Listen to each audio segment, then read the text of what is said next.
Et il sera très bientôt ici à Tel Aviv ainsi qu'à Ashdod. Bonsoir Michel Boujna. Bonsoir. Les adieux des magnifiques, c'est le titre de ce spectacle qui se jouera le 27 octobre à Tel Aviv, 31 à Ashdod. Avant d'en parler ensemble, petit extrait que voici que voilà. Alors, on va l'entendre dans quelques minutes. Michel Boujna, il faut quand même se dire que avant, c'était pour vous un rendez-vous comme un autre de venir ici. Vu les circonstances, on a l'impression que c'est devenu un exploit. Non, non, non, non, tout va bien. J'arrive, il n'y a aucun problème. Moi, je vois pas, moi, je veux pas voir les problèmes. Moi, je veux faire un kiff. Moi, venir jouer à Tel Aviv et à Ashdod, et Ashdod, j'y tiens beaucoup aussi, parce qu'il n'y a pas que Tel Aviv et Jérusalem en Israël. Il y a notamment Natania, où je vais jouer régulièrement, parce que Natania, c'est un peu chez moi. Hein.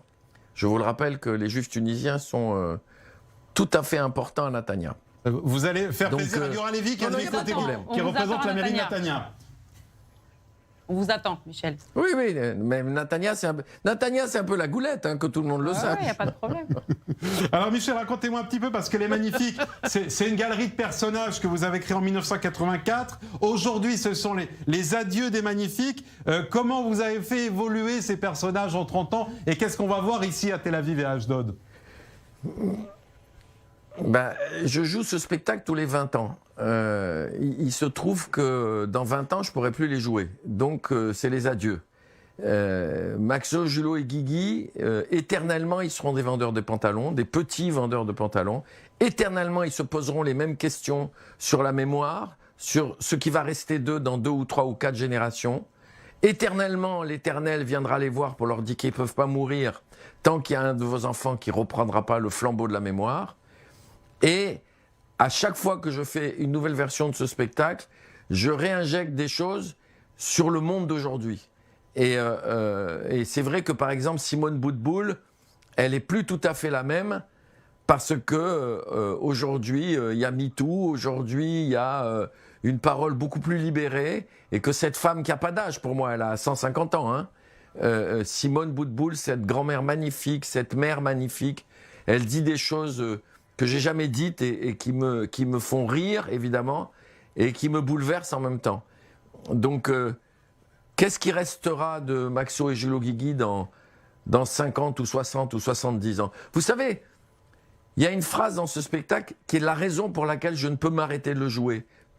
C'est que je dis, tant qu'il y aura des auteurs pour nous écrire et des acteurs pour nous jouer, on sera éternel. Et s'il y a une chose qui est magique dans le théâtre, c'est cette éternité-là donnée par le jeu.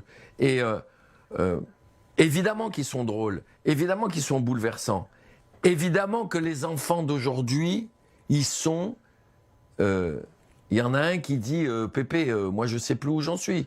Entre le masque pour le virus, le préservatif pour le sida, il ne nous reste pas grand-chose hein, comme orifice. Donc, c'est une vraie catastrophe. En tout cas, le rire à vous voir, Michel Boujna, est éternel. Le rire à vous voir est éternel. On va regarder un petit extrait, justement, de ce qui nous attend à Tel Aviv et à Ashdod. Ah.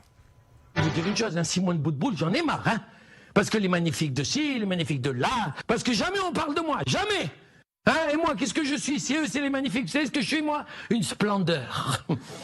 Je suis la splendide. Quand il y avait Raymond qui rentrait dans l'eau, Raymond, on le voyait rentrer de dos comme ça. Et tout, on était là, on faisait, mais quel cul magnifique il a, celui-là. Mon docteur. Le docteur Goldenberg, il s'appelle. Il est tellement fin, il est tellement intelligent, il mériterait d'être juif, Goldenberg. Merci, mon Dieu.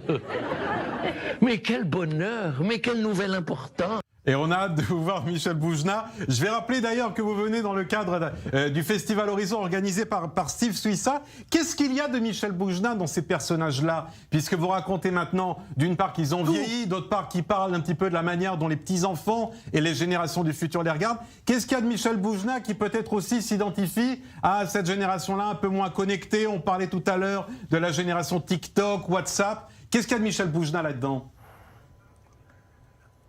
Ah, ben, tout est moi.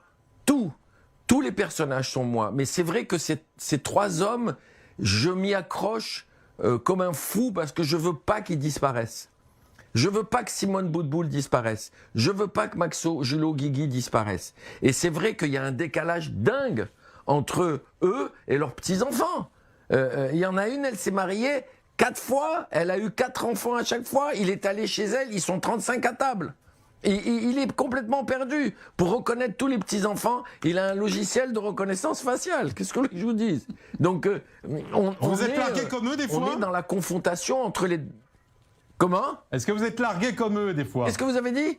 Est-ce que vous êtes largué comme eux? Mais complètement. Quel TikTok mais quel TikTok et quel Apple et quel Instagram. Même le bon Dieu dans mon spectacle, il n'en peut plus. Parce que quand ils appellent l'Éternel et que l'Éternel répond, il y a Guigui qui dit « Tu es sûr que c'est pas Google ?»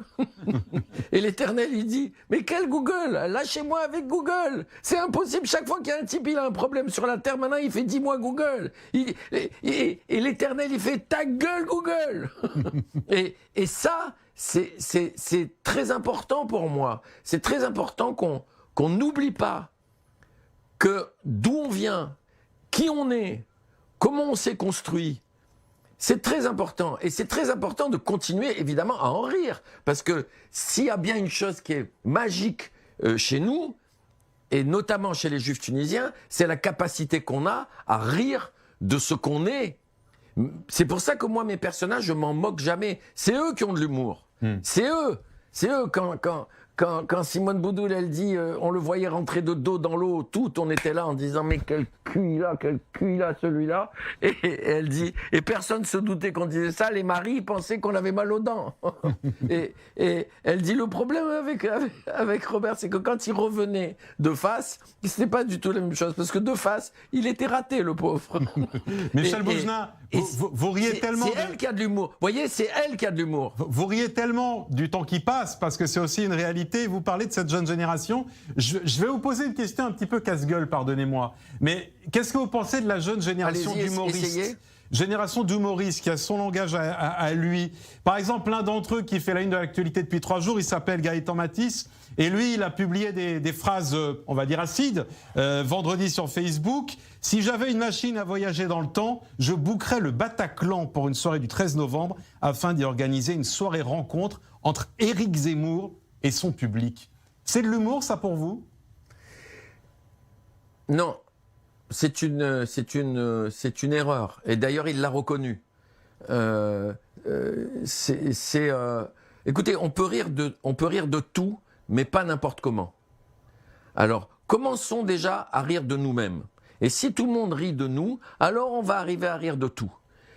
Ensuite, quand on aborde ces sujets-là qui sont assez durs, et le 13 novembre, c'est un sujet très dur, je trouve qu'il ne faut pas tout mélanger.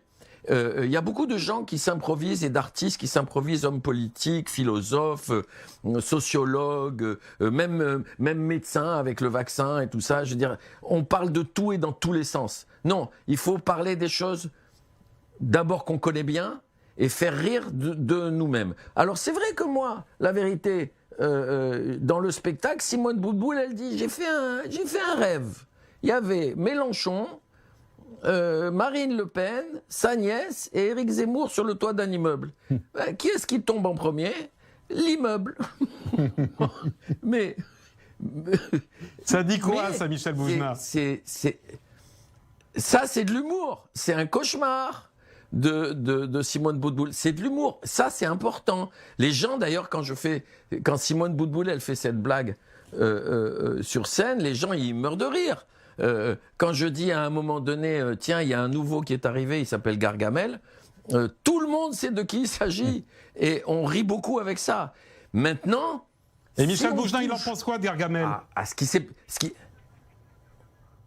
De Gargamel? Oui. Écoutez, là, la question, elle est casse-gueule. Vous savez pourquoi?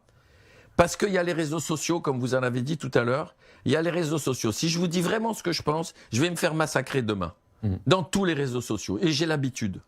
Et j'ai l'habitude, parce que à chaque fois que je prends position plus ou moins, en étant sincère, je vois les réactions sur les réseaux sociaux d'une violence. C'est une vraie poubelle.